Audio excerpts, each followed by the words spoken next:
الفنان الكريم.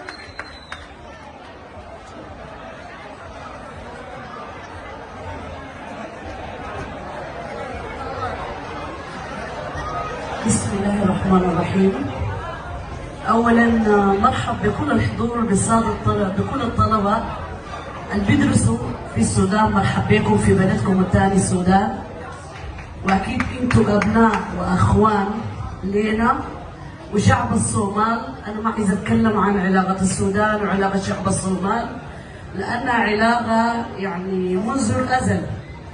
فالفنون هي دائما هي لغه التواصل بين الشعوب، وانا فخوره جدا انه على جميع صفحاتي عندي جمهور كبير من الشعب الصومالي.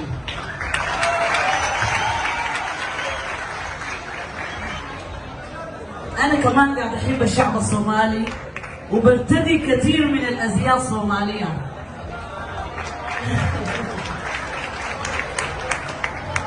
بحبكم بعاداتكم وبتقاليدكم اللي هي بتشبه تقاليدنا السودانيه، ونحن في النهايه يجمعنا الاسلام والخوه وامنا افريقيا.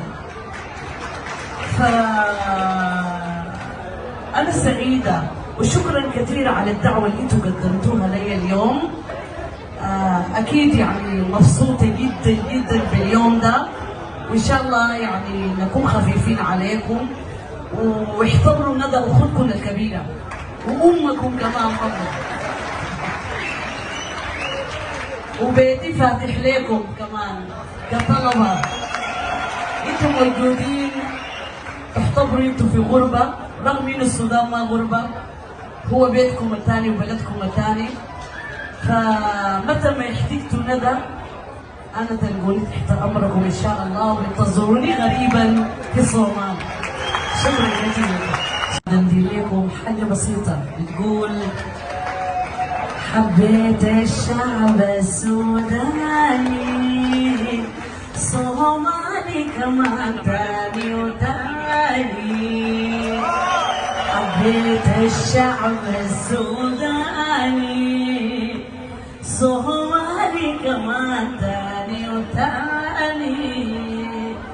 صاحب عيسى وكله معزة، صاحب عيسى وكله معزة، والقلب الطبع الإنساني. حبيت الشعب الصومالي حبيته كمان تاني وتاني. شكرا جزيلا.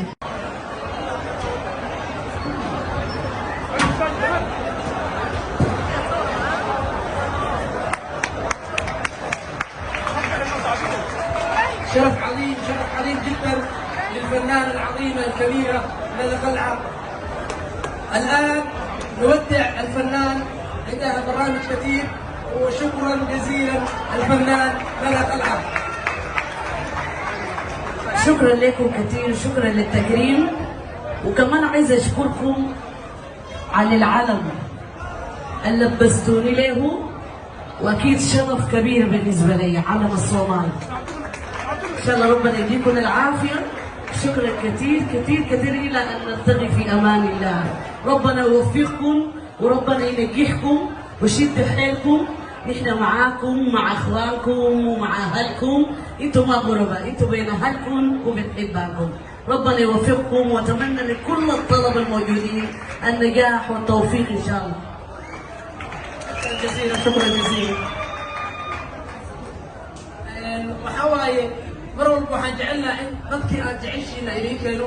sharaf weyn inoo tahay xafladda galmudug ee ugu horeysay inaan